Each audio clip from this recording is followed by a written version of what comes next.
Welcome to the Digible Dudes podcast. I'm David. No, I'm Reid. And Reid, today we have books on the mind. Over the last year, I feel like there must be 6 books that we've read, like you and I together. And I feel like we're coming to like I think you even mentioned this during the episode, but we're coming to like ahead on some of this where we just need to like go through and decide which of these we're going to put into place and roll out across the company. So today we thought we'd jump on and talk a little bit about the most influential books that we've kind of read over the last year, and we name a few of those, and then we quickly move into the most recent book, the Jim Collins Beyond Entrepreneurship, and the impact that that's had on us so far, and how we're going to be taking that book and launching that or parts of that to the company. So that's kind of like the back half hour of the episode, but. Yeah, what all did you, well, I don't know. What did we get into in the episode? What did I miss there? Not a whole lot, I think the one we're excited about tomorrow, the element of this B 2.0 is creating your vision, which is, basically got 3 pillars to it: your core values, your purpose, and your mission. And that one has stumped me personally. I feel like lots of leadership teams I've been part of, because nobody really knows how to define that outside of the core values. That's a little bit more, I guess, easy to understand. But it's really the purpose and the mission that get kind of blurry. And so me, you, and Nicole and Lurch are going to be at it tomorrow all day. But yeah, with Jim Collins and those books, I've developed a pretty serious man crush on the guy. And I was pleased when I looked at his photo that it wasn't one of those scenarios, because I've also heard plenty of, his stuff through audio. Like I've read and listened and I didn't know, because I never looked at the back to see, what this guy looks like. And I was like, not that he's handsome. I'm not saying that, but it wasn't one of those scenarios where he's like, that doesn't match the voice. I actually felt okay with it. I was like literally nervous, as funny, as ridiculous as that sounds. I was like, man, when I see this guy's photo, please not make it something super weird. Yeah. But anyways, I digress. It is great stuff, and you covered it well, and tomorrow's a big day for us. Yeah, because we'll go through that vision planning.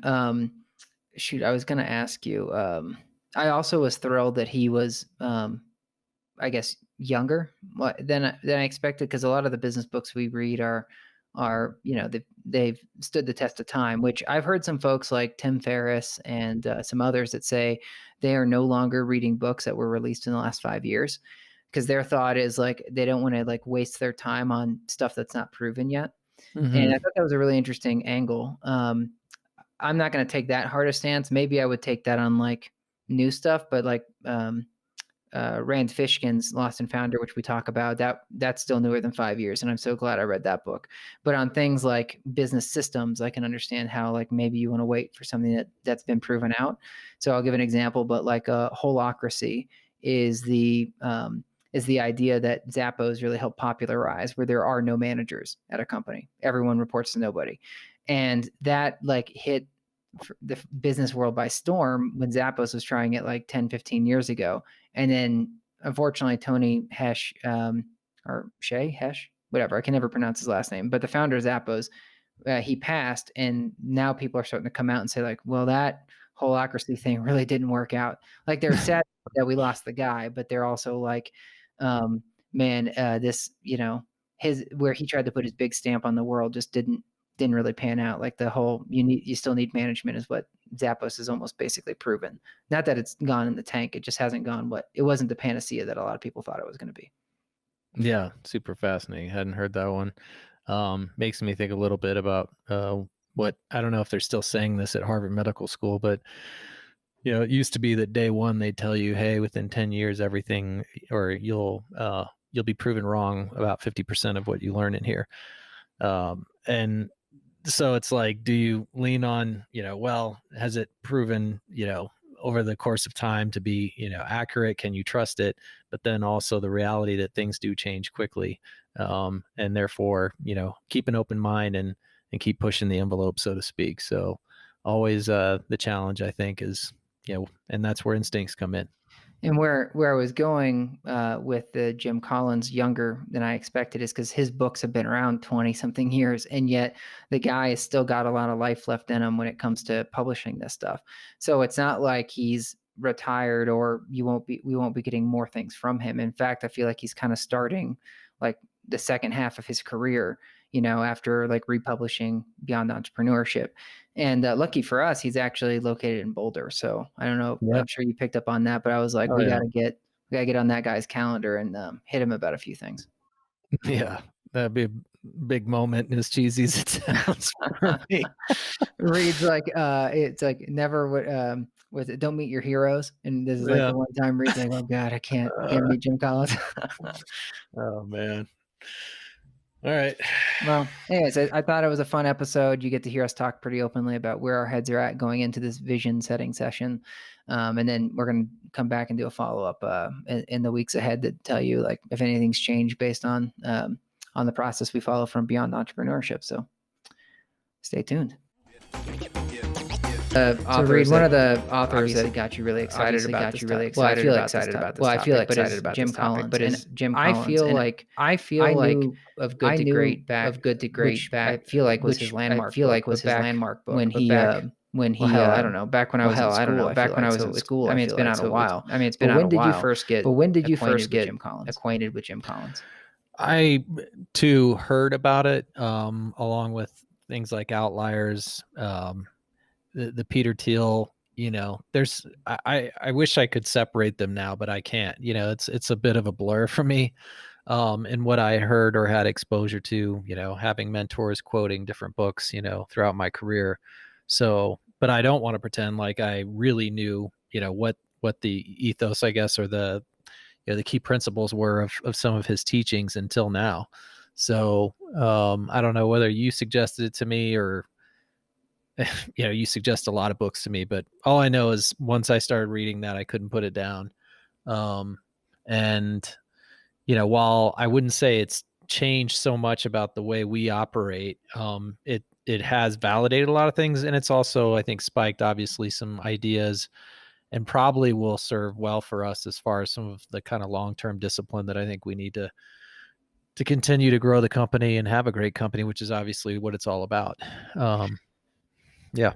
So we've obviously talked about 7 Powers before on this, and I feel like 7 Powers is an interesting book, but it hasn't had near the effect that Jim Collins's work has had, or like you're saying, Peter Thiel or Traction or what have you. So just to stay on, because it's fresh, because we just finished reading his updated Beyond Entrepreneurship book, Jim Collins.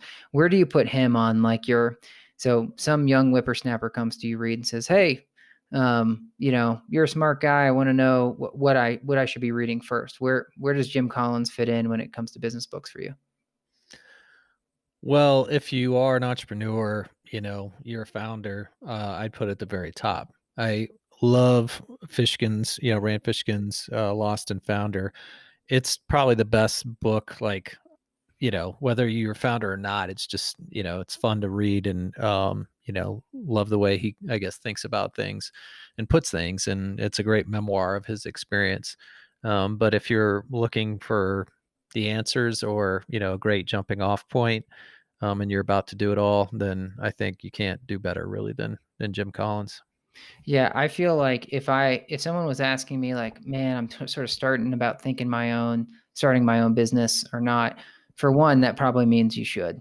In my mind, it's almost like, I think maybe we used this analogy before, but they say like if you're a boxer and you start thinking about retirement, it's time to retire. It's like it's just give up the career.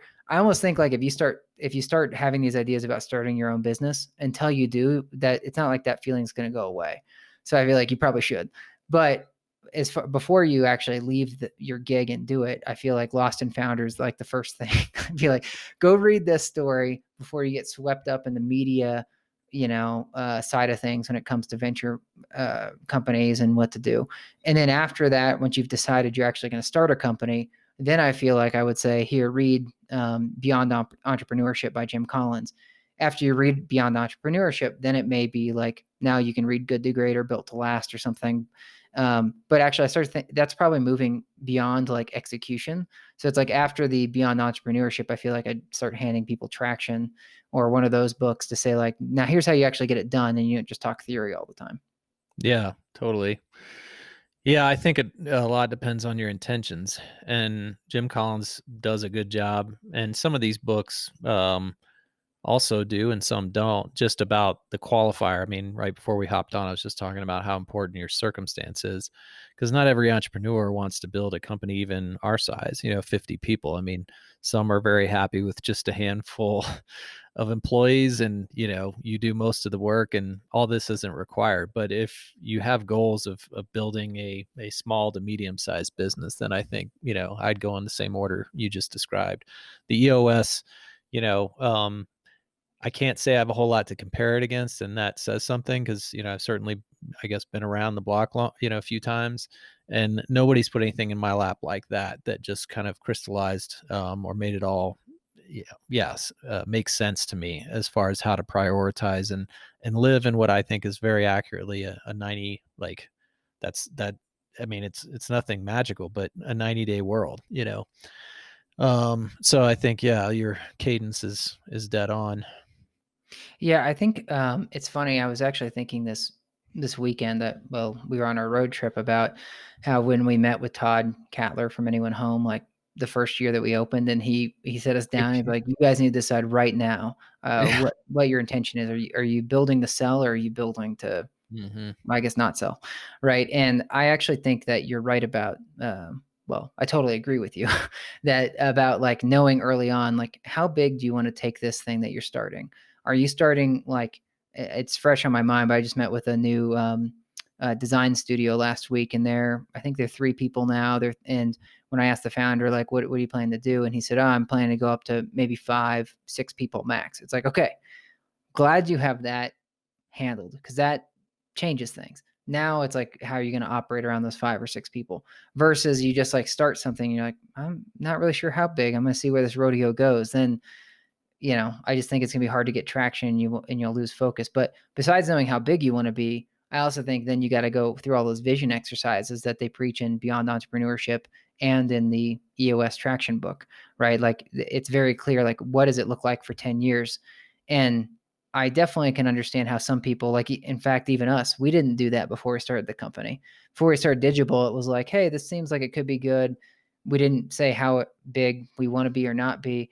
And then it's like when we started, it was like, oh shoot, now we just have to survive.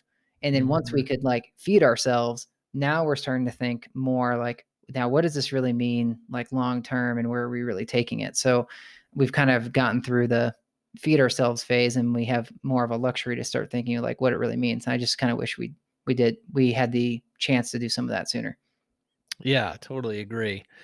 And I don't know if it says something about us, the book, or but I'm still gonna, well, I'll say this. We didn't have, a vision and purpose. Um, we did have the core values early on, but and we'll get into this in a second, but as part of the framework, for a vision. And our employees have not, I guess, complained. I'm not saying it hasn't come up from time to time, but you know begging for clarity, purpose, drive, like. So I'm glad, that we've been able to have a company that has such a strong culture and feels like they have a purpose, and they know what they're working toward. But when I did come across, this part of the book, it really stood out to me that we in fact don't, or at least it would be impossible to say that's like really we're aligned. And I'm not saying me and you specifically, like, we're not. It's just we simply have not gone through it in the way that they recommend, and it made a ton of sense to me. It's funny because the top workplaces, that we have been, I guess, selected for, and hopefully we'll get some more good news on that in a couple of weeks. But they actually in our profile have mission, purpose, and vision, I think.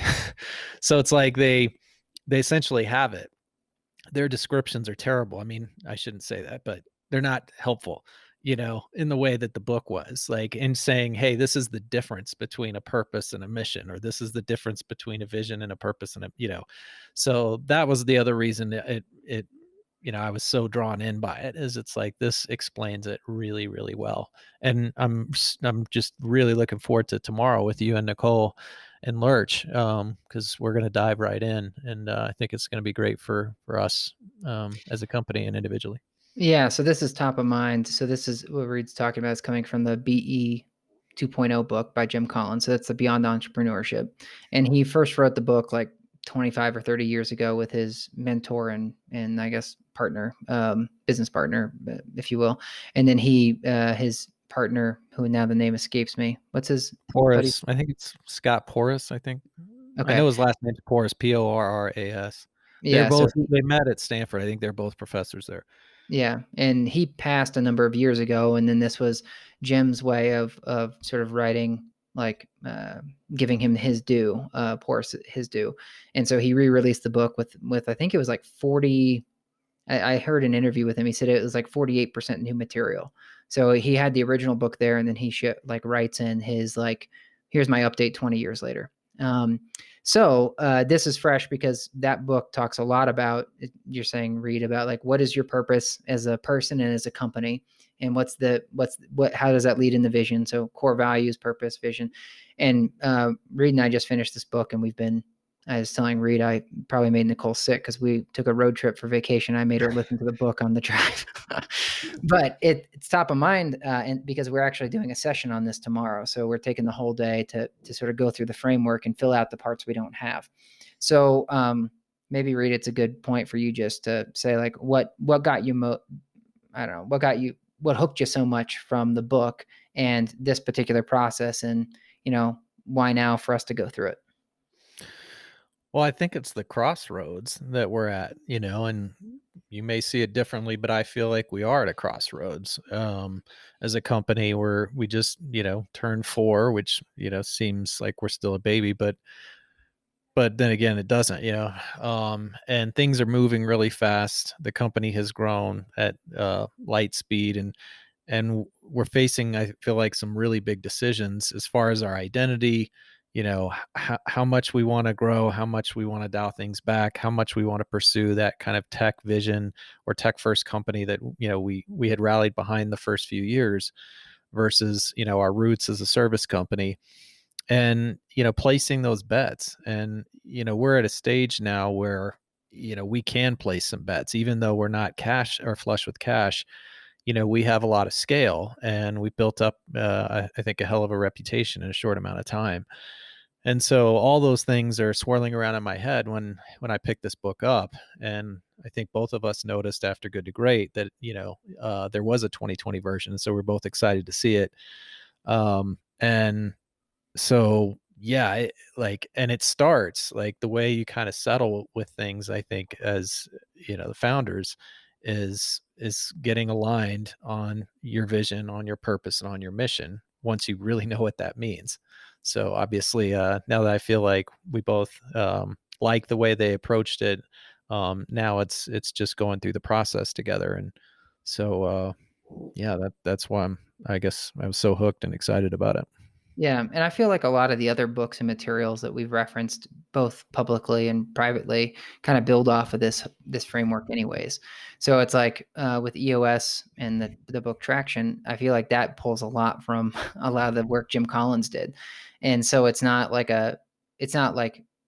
counterproductive, right? It just like takes it deeper than what they do in what Gino Wickman does in Traction.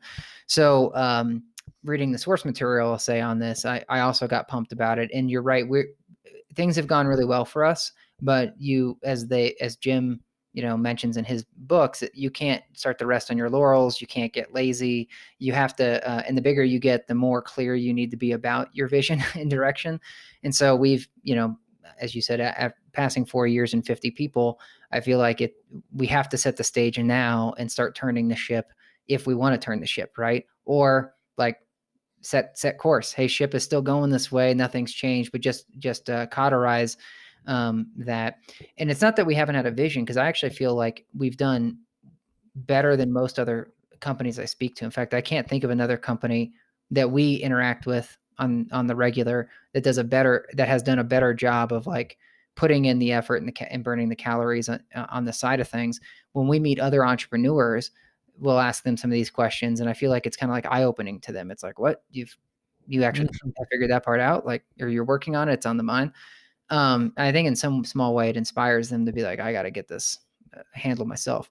So I don't think we've done bad there, but if we want to make a great company, as you've been beating the drum about, then we just have to take care of some of these steps. So moving into that Collins porous framework, just one of my key takeaways from the book was, first, core values. That's the very first thing you should do. You need, in fact, we often hire people based on their values, not on the culture fit. If they have a value fit, then it's going to kind of work out from culture. After you have And they core bang. values. Sorry, I was just gonna say, and he bangs that drum heavy. Like, you should always do that. Like, I don't know if you, at the end, they really stress that. Always hire on core values. Always. Yeah. And I feel like we got lucky at the beginning, and now I feel like we do a better job of that we're hiring that way. After that, he's like, okay, so core values would be more about, like, for us, one of them is authenticity, right? Like always being who you are, or like things like that. So that's an example. Then after core values, he talks a lot about purpose, right? Which to me is kind of fits with vision and mission. It starts to get crazy, but he's like, purpose is something you never achieve. And I think his analogy, Reid, was purpose is like, it's that guiding star that you're always steering the ship towards. And so from that, you can start to have smaller missions, and missions are like mountaintops you're climbing. So, hey, we're going west, right? We're starting on the East Coast of the US and we're going west. And now we hit the Rocky Mountains. We got to climb this mountain. That's our mission right now. After we climb that mountain, then we keep heading west. And he also says mission can be interchangeable with BHAG. So big, hairy, audacious goal. But vision, remind me how he put that together. Was that kind of like above mission and below purpose, or Vision is the combination of those three. okay? And that's where it gets like almost too wordy, because, I've been through that exercise with several different, I guess, leadership teams, where it's like, let's come together with a vision statement, or a mission statement, or let's talk about our purpose. And I don't want to say it was a shit show per se, but it wasn't super organized. There wasn't somebody that said, this is the way that we're going to handle this. It was more left to almost everybody's interpretation of what that meant. And you came together with kind of a Frankenstein statement. And, on some level that still happens with this, because it's so big. It's like, now we have to figure a way to include core values, purpose, and mission. But I feel like he's also not saying giving you a pass, but just saying this is just, they roll up to the overall vision. And as leaders and founders, you need to be able to articulate that.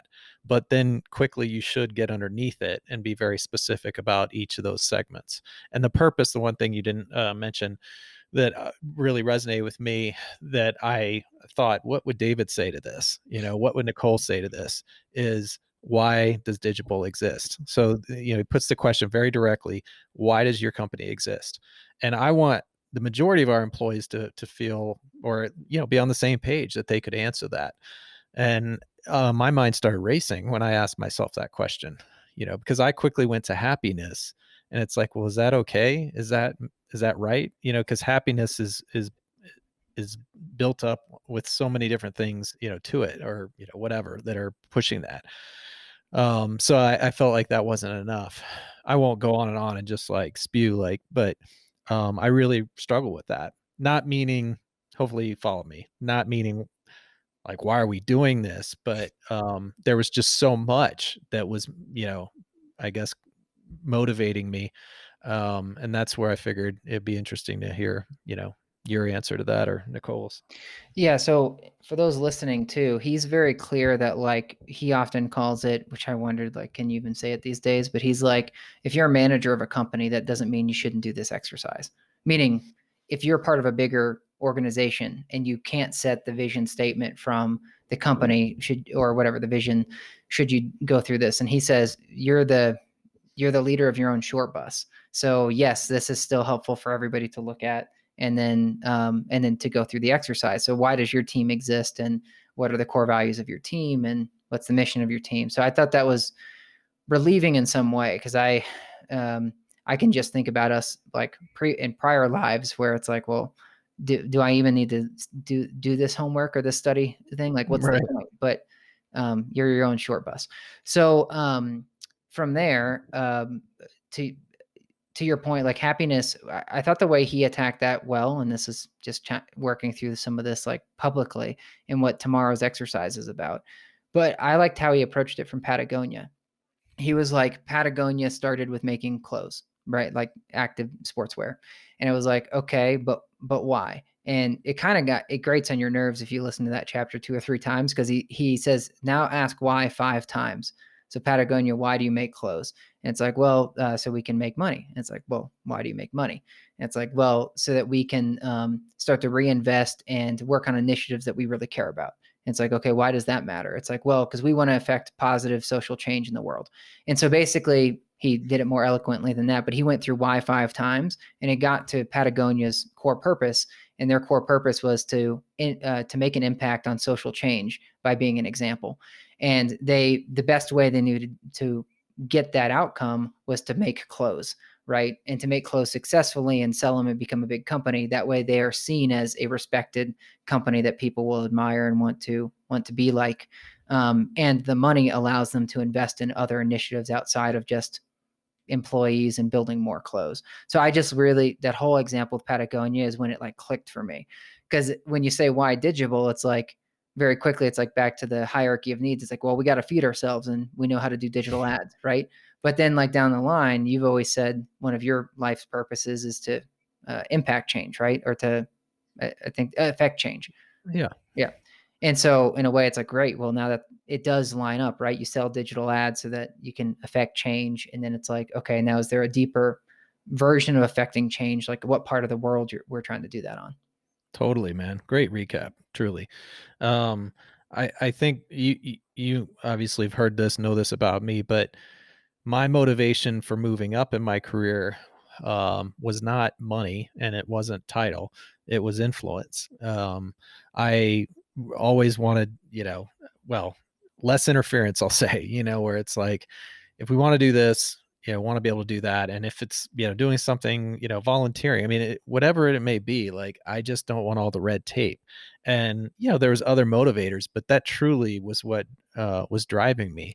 And then, we did this, and it's going that same direction that Patagonia, where it's, you and I had this discussion and you didn't shock me. I know this about you. I would expect that kind of question from you. But last time we really talked about our purpose, you were like, you know, is this, should we be excited about this? Like, we're helping and hopefully most of the time putting, the right people in the right apartments, but is that something we should, make our life's work or mission? And fair question, but I see it as more of a means to an end, ultimately, where it's like same thing. If we do really well with this, there's so much more good that we can offer the world, our employees, like, what we do within our industry and maybe outside the industry. And that's a great pursuit. So it's not to mimic or copy Patagonia, but he also does say, hey, there's nothing wrong with if there's overlap with other, you know, companies that have similar purposes. That's a beautiful thing. You just gotta obviously identify what the nuances are for your particular company, which I think we've done a good job of doing. Yeah, I mean, you started to get, I feel like, nauseous when I would say, well, we're not curing cancer, so how are we going to keep people engaged and whatever? And I feel like this has helped me like solidify in my mind, like there are those companies that directly are doing the cause, right? Like you're a part of a nonprofit or something, like, I don't know, Salvation Army, and you're doing something that, that you can see the impact on people. And then there's other folks like Bill Gates, Bill and Melinda Gates, right? Like they've had arguably a bigger impact on the world post him stepping away from Microsoft than pre. But obviously it was like Microsoft is the way that he was able to do that. And then when you look at Jeff Bezos with Amazon, he's just now announced he's stepping away. And what is he going to work on? Well, he's going to work on big projects like Blue Origin. And it's like, why? Well, he's kind of like similar to Elon Musk with SpaceX, where he's like, well, we need to figure out some way off this planet, or to like, we need to spend some effort like with a backup plan in case we can't fix this planet, right? In the direction it's going. And so not to get too out there for folks, but some of the other companies we respect are, or at least I respect, is Buffer, the social scheduling tool. And I feel like in many ways we follow a similar ideology as them, but I'm sure the founder of Buffer wouldn't be like, yeah, I get so pumped about doing social posts and making sure your social media is scheduled on time, right?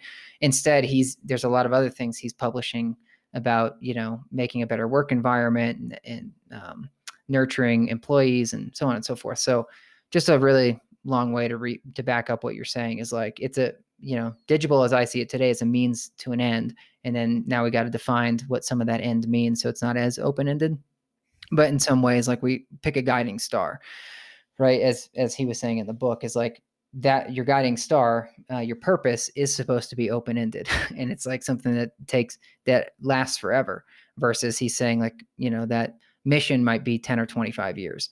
And so if we're building an enduring company, we got to think of like over 100 years. What's the purpose of Digible to outlast the two of us? Totally. I think the other part of his message, not necessarily, although it certainly is repeated in this book, but in Good to Great that he hits super hard, is discipline thought, discipline action, discipline people. And maybe I don't have that ordered right, but how important the discipline is. And I think that also is one of our immediate challenges, and will continue to be. With success and growth, it becomes more and more difficult to stay disciplined. And maybe people don't agree with that statement, but I think if cash does free up a little bit, and as your reputation grows, and as you get your network along with it, inevitably, that's going to present a lot more ideas and opportunities, especially if you're employing the kind of people that we are, which he also hits super hard. You have to like continue to exercise creativity, constantly empowering business cases and plans and ideas. And we do all that. And how do you do that and not end up disappointing some people, because you can't do everything. And I feel like that's another well, yeah, I already said it. Just, it's going to be a big challenge for us. And I think, the key is transparency. And that's almost moving us to a different book, like The Game of Business. But, the economics play a big part of that. They just do. And unless people really have a full understanding of how that works and where the company sits, they sometimes can walk into or suggest things that aren't necessarily practical, which is, it's tough because I don't like saying no to anybody.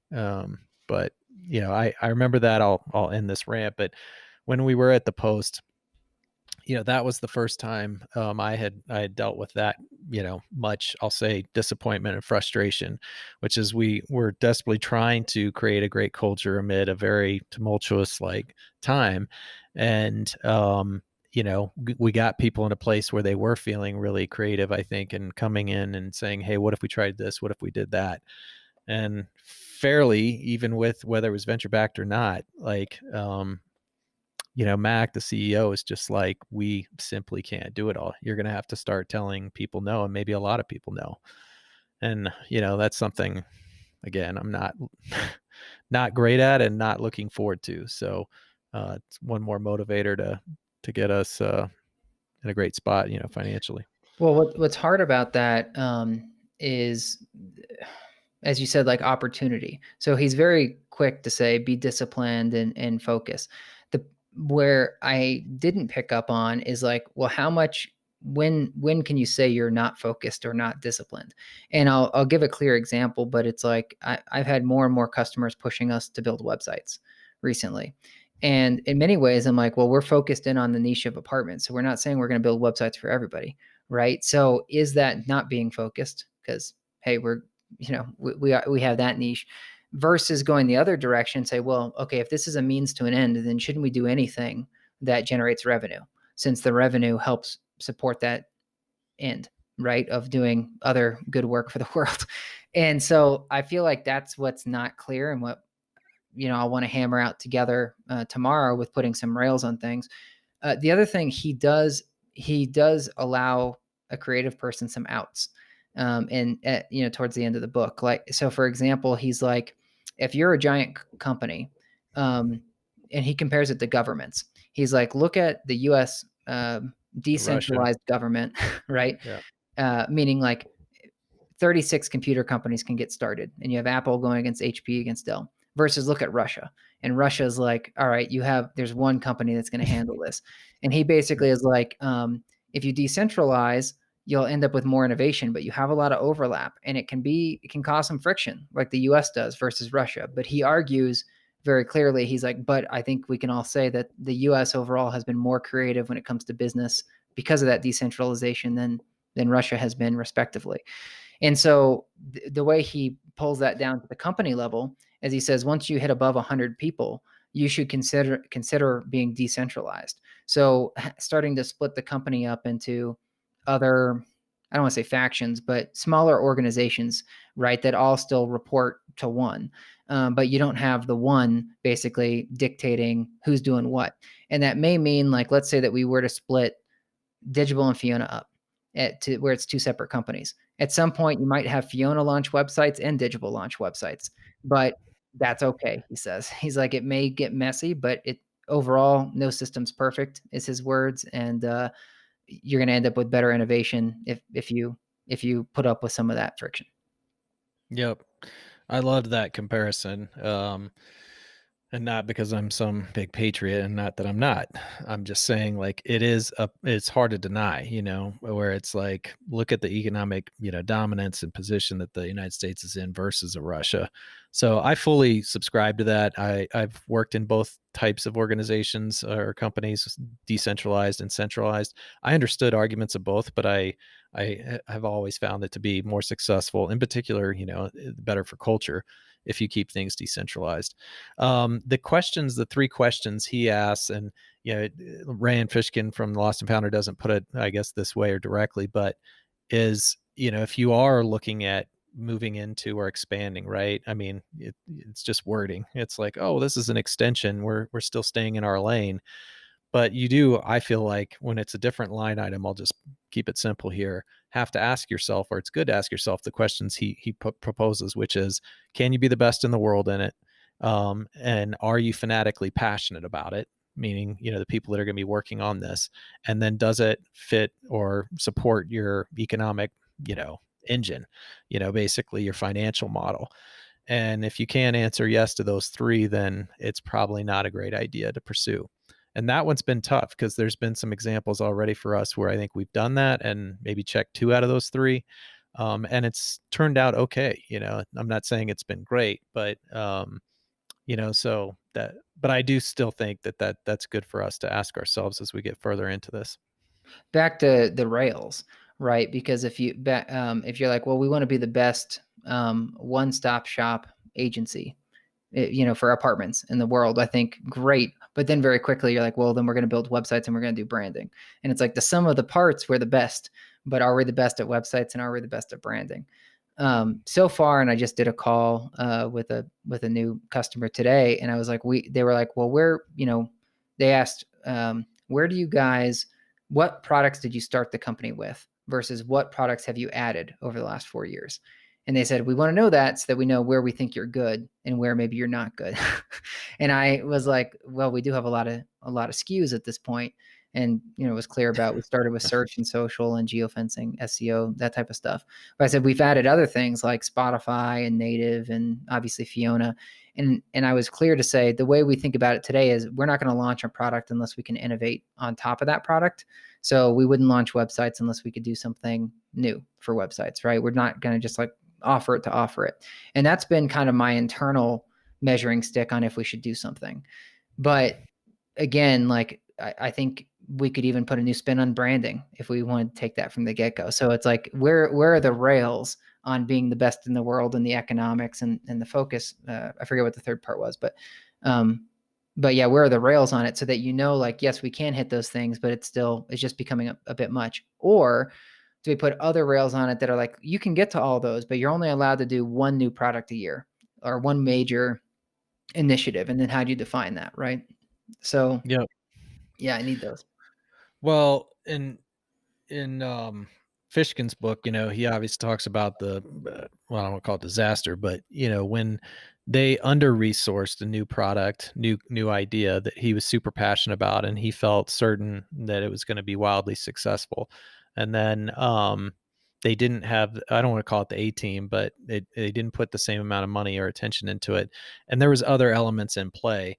But I think that's the other one that's hard, in particular for a company like us, is while we can make a good run, like you said, at branding and a lot of different things, what we can't do today is we can't throw a whole, baked department, if you will, or add another division. Like, so a lot of times we limp in, but then, quickly gain some traction and it becomes something. Again, makes it tough to know exactly when it's right, and when to pull back. And the other book, obviously, you mentioned earlier that we had a couple podcasts on, was The Seven Powers. And one of the things that resonated with me about that idea of expanding, or going into other, well, same difference, but is the brand dilution, and the risk, that you put yourself at. Because what if you're not successful? Was it worth it to jeopardize like the bigger picture, meaning, your overall reputation? So you can't fail too often, otherwise people start to think, well, maybe this company isn't as great as we had believed it was. Yeah, I think it's like a very easy example in the category, but you have apartment SEO, and people are like, "Well, what do you do?" I guess I know that you do apartment SEO, right? But then if they start launching a Fiona bot or whatever, a Fiona competitor and like a chatbot competitor and a whatever, all of a sudden it becomes really hairy. And if I was the customer, I'd question like, "Well, is your bot as good as the others? Because your name is apartment SEO, right?" So it seems like Mhm. that's your focus. Um, and we're at risk of that too when you get too many SKUs, unless you wrap it into like back to like an easy statement, like we are your go-to marketing or whatever. We're your, I mean, that's even another one, right? Go to my apartment marketing. Um, but we are your like marketing arm, right? That's when, like, if you went that broad, then you can start to wrap in branding and stuff. But if you are like digital marketing, then it's like, well, that narrows things. So we got to figure out what that looks like for us and what the staging is. Um, Shoot, you had one other thing there that you hit on. Oh, this is where some of the books get contradictory. So, um, Fishkin in Lost and Founder said, "Hey, make sure you resource appropriately." But in Beyond Entrepreneurship, Jim Collins is like, remain lean and under resourced. He's like, by being under resourced, you cause innovation, right? And so I do agree, you need to give everything a fair shot. You can't like kind of half ass something and be like, that was a proper test, right? So then it's defining, and I guess maybe this is something we have to do, but also anybody listening, you have to define what a proper test is. So if you're an apartment marketer, is testing Digible on one search campaign enough to prove that Digible's good, right? Versus testing on 10. And same thing for us, like throwing one body at it or 10 bodies at it. Like what's the appropriate test? And I'm sure that changes for us based on the project. But we need to put some rails on it.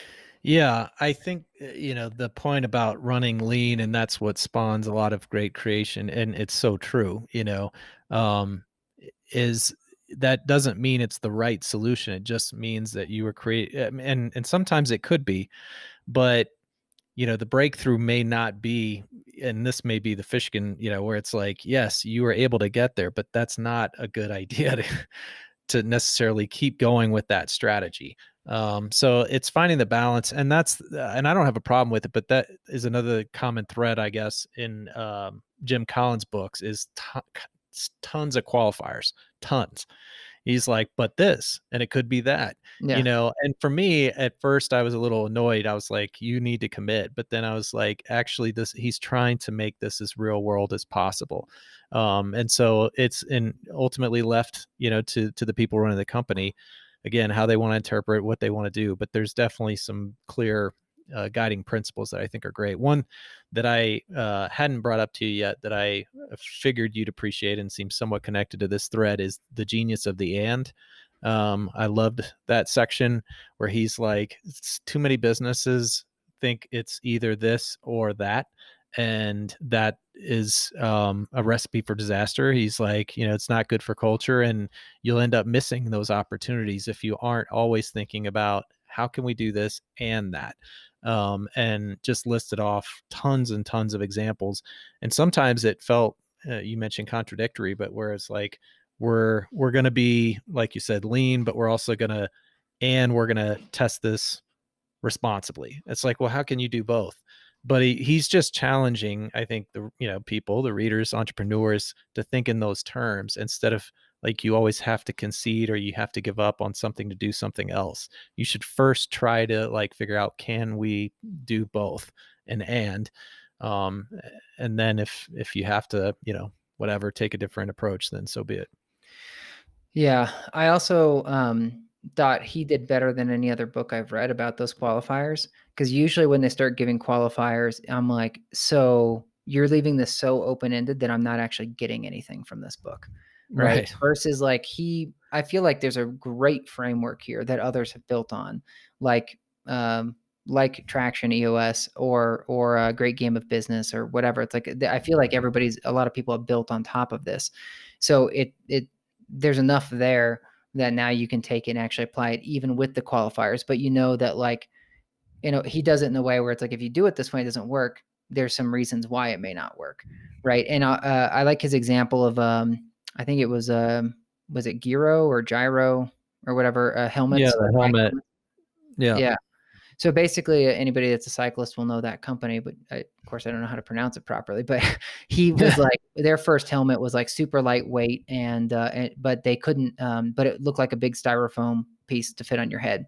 And he's like, and they went to go figure out how to make it better, and they were like, well, somebody will buy it if we put this lightweight plastic shell on it. But the lightweight plastic shell is going to cost us $100,000 to be able to produce it, so we can't afford the tooling.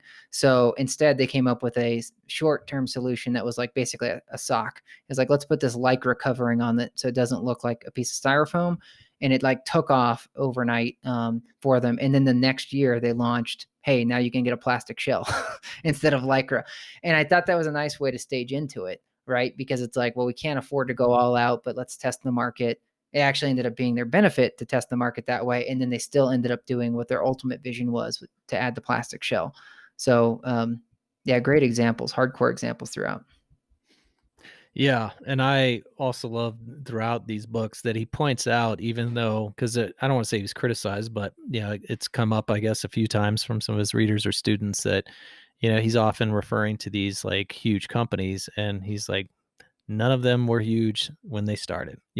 Like it just doesn't work that way. Virtually all of these you can trace back to an idea or one or two people, and that just, I don't know. I mean, I guess I needed to hear that because sometimes as you are hearing about HP and, Apple and Marriott, it's like, where are we, in this equation? And the truth is, many of those companies actually were just like us, a few people with an idea that were brave enough to go pursue it. Yeah. Well, to wrap this one up, Reed, you, I don't want to sound like we gave the book like a 100% written grade. So, if you had one question for Jim Collins, after finishing the book, or criticism, but what would that one question or criticism be?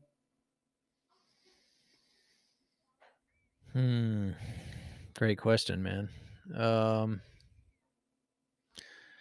Well, I think it would be more circumstantial, given the size of the company that we are, the stage that we're at, what advice should we pay more attention to? What things maybe should we ignore? I'm not trying to cop out, but I'd want to get more specific, not to be selfish, but about us, about Digible, and say, there's a lot of great lessons here, and maybe the one that we're about to face or that we should be leaning on is focus right now, but we've also had a lot of success by being explorative, and that's one of those contradictions, if you will. And it's not in the way that he writes it or reads it, but that's where I think we're going to be. That's our biggest task, I'll say, for the next couple of years. I am actually in the same place. I feel like I would question him about, like, how do you put the rails on focus, or how do you know that you're no longer focused or disciplined? Because I think many folks would look at us and say, again, you're focused on a digital marketing for apartments. That's pretty focused and disciplined. And when you look at some of these like world-class athletes, like Olympians, they'll do like their marathon training regimen for 11 months out of the year. And that 12th month of the year, they take completely off, no running. And then they start again.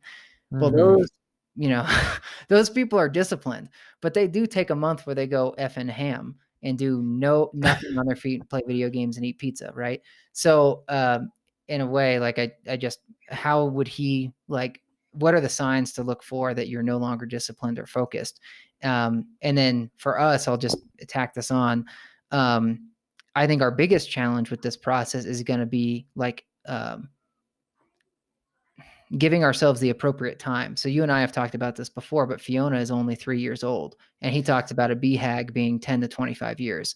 So it's almost like, when do you cut bait on something? And I don't want to insinuate to anybody that's listening that we're going to cut bait on Fiona, because that's not true at all. It's just more of like, let's say that Fiona was a bad idea, which we don't think it is. But if it was a bad idea, do we go 10 years before we say, wow, that was a bad idea, and then cut bait? Because there's got to be a way to like know some indicators that you're like hitting milestones along the way or something that say, hey, you are on the right track. But you can't stay off course for 10 to 25 years and then realize that it was the wrong BHAG to choose. Totally. And he does mention that, but I don't think he hits it hard enough. So I'm glad you brought that up. I enjoyed the chapter or the focus about woodwork, innovation, like, that's how you know when you're onto something is people start coming out of the woodworks. And loved his example with Johnson & Johnson, funny enough, about the Band-Aid and the baby powder. Whereas like this was just something you were solving for yourself, which, a big part of Fiona was built or developed, for that purpose. And then look at all the people that came out of the woodworks. Next thing you know, it explodes. And so, yeah, I still feel like Fiona's young, but I, am questioning not I guess the opportunity, like, I don't know. I shouldn't be so careful with my words here, but like, I definitely believe in a future with Fiona. It's the core right now that I am wondering about, and that's okay. That's healthy. You're going to go through stages, and you should ask yourself, because if you get so stubborn that you don't even look around you, then that's obviously not a good recipe. No, I think just for those listening, like the problem is, Reid, you guys have probably heard Reid say like narrow focus, broad results. And the more that we focused in on apartments, the more that we've had new ideas and new things have hit us. Right. So Fiona is a tremendous idea, but now we have a stack of other big ass ideas.